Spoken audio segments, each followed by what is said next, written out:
In the name of Allah, the most beneficent and the most merciful, all the blessings to be Allah. Today we are going to discuss regarding listening skill in IELTS, that how we will have to solve different types of questions. For example, multiple choice questions, कि हमने multiple choice question जो है ना वो हमने कैसे solve करने हैं एग्ज़ाम के अंदर. इसकी जो टिप्स ट्रिक्स और टेक्निक्स हैं और जो मेथड है वो आपको मैं बताऊंगा इंशाल्लाह. I will explain the methodology that how will you have to tackle with the MCQs multiple choice questions in the exam. Skim the questions and the answers quickly. So what is skimming? Skimming means to take a bird eye view. जो question है उसको आपने दिमाग की आंख से पढ़ना है, आपने उसको स्किम करना है कि इसमें क्या लिखा हुआ है, व्हाट्स रिटन ओवर देयर. इसको आपने स्किम कर लेना है. As you know that you will be assigned approximately 30 to 40 seconds to read the questions before they are going to start the listening skill. Now it's up to you after reading those questions. For example, they assign you the first 6 questions that you will have to read these 6 questions. Now this is up to you that after reading these questions, which type of information do you want from the MP3, from the speaker, कि जो कुछ आपने वो पढ़ा है उसमें किस किस्म की इंफॉर्मेशन आपको चाहिए. अब लिसनिंग स्किल के अंदर स्टूडेंट्स को कॉम्प्लिकेशंस क्यों आती हैं? They are listening but they are not listening. वो सुन रहे हैं लेकिन सुन नहीं रहे हैं. यहाँ पे जो उनकी कंसेप्शन है ना उसको वो कंसीव नहीं कर रहे, उनकी परसेप्शन ठीक नहीं है, उसको परसीव नहीं कर रहे. For example, there are the pictures are different sort of words. The words are going to start with W और WH और like this. So these are the key words. आपने उनको अपने जहन में, अपने दिमाग में स्कैन कर लेना है, ज़हन नशीन कर लेना है. जब आपको रीडिंग के लिए टाइम दिया जाएगा, मैं इस बात को रिपीट कर रहा हूँ, approximately you will be assigned 30 to 40 seconds to read the questions before listening. Listening start करने से पहले आपको टाइम दिया जाएगा.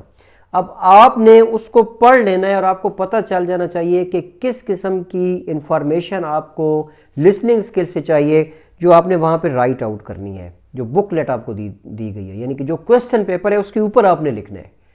पहले आपने क्वेश्चन पेपर के ऊपर लिखना है, फिर at the end you will be assigned 10 minutes to transfer your answers on the answer sheet. आपको आंसर शीट सेपरेट दी जाएगी. ये मैं आपको आंसर शीट शो करा रहा हूँ, आप देख सकते हैं. ये आंसर शीट आपको एंड पे दी जाएगी. उससे पहले ये आपको बुकलेट दी जाएगी, ये क्वेश्चन पेपर, ये देखें.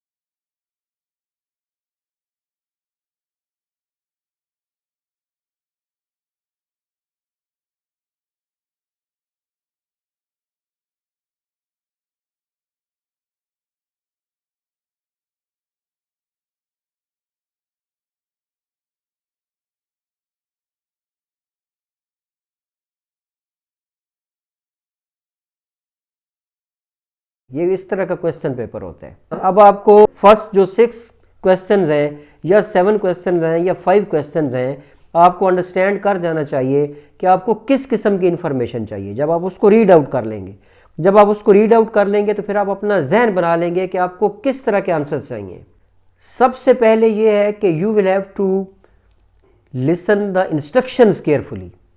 If you will be able to follow the instructions in a proper way, then you will be able to solve your paper, the whole paper, in a proper way with the proper method, and you will be able to achieve your targets inshallah.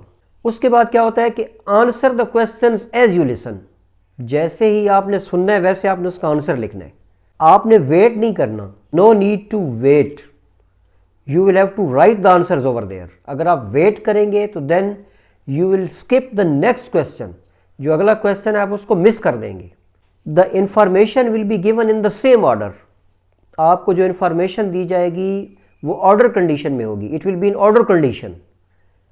ये नहीं होगा कि पहले आप question number 3 का answer लिखें और फिर आप क्वेश्चन नंबर 4, 5 का आंसर लिखें और उसके बाद जो क्वेश्चन नंबर 6 है उसका आंसर आपको जो है ना अपने आप को रिकॉल करके फाइंड आउट करना पड़े। ऐसा नहीं होगा, ऑर्डर कंडीशन में होगा।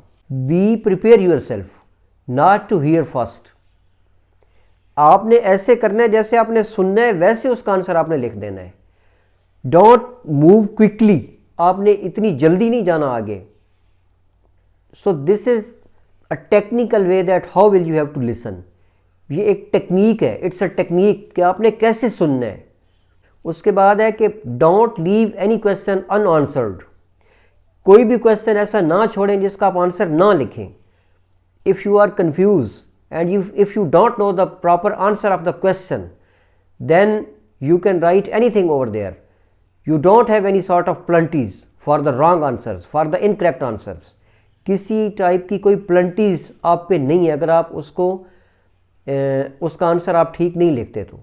अब इसका आपको बेनिफिट क्या होगा? इसका बेनिफिट आपको ये है कि जब आप आंसर जो है ना आंसर शीट के ऊपर आप ट्रांसफ़र कर रहे होंगे तो आपके पास एक ऑर्डर होगा, ऑर्डर कंडीशन में आपने 1 2 3 4 5 6 का आंसर ऐसे लिखते जाना है। अगर आप सब के आंसर्स नहीं लिखेंगे तो आप उसमें you will be entangled in that one and you will be confuse that which one answer is related to which one question, कि किस क्वेश्चन का कौन सा आंसर है और किस आंसर का कौन सा क्वेश्चन था। So you will be confused, so don't be confused with that one. फिर आपने लिसनिंग स्किल के अंदर you will have to follow the speaker and you will have to follow that how he और she is going to repeat some words और some lines. आपने repetition का ख्याल रखना है। अगर वो किसी वर्ड को या किसी लाइन को रिपीट करता है तो रिपीट करने में obviously he will change his और हर वे, वो अपना रास्ता बदल जाएगा। अब आपने उसको फॉलो करना है, फॉलो अप करना है।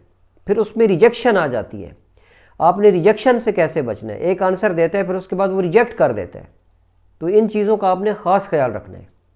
अब इसमें क्या है, एमसीक्यूज़ में, मल्टीपल चॉइस क्वेश्चंस में सबसे ज़्यादा जो चीज़ इंपॉर्टेंस रखती है वो क्या है? To listen the people correcting themselves. आप जो सुन रहे हैं उन लोगों को सुने कि वो कैसे अपने आप को करेक्ट कर रहे हैं। They may choose the one answer and then they reject it. वो पहले एक आंसर चूज़ करते हैं फिर उसको रिजेक्ट कर देते हैं। इसी वजह से मल्टीपल चॉइस क्वेश्चंस में आपको इश्यूज आते हैं।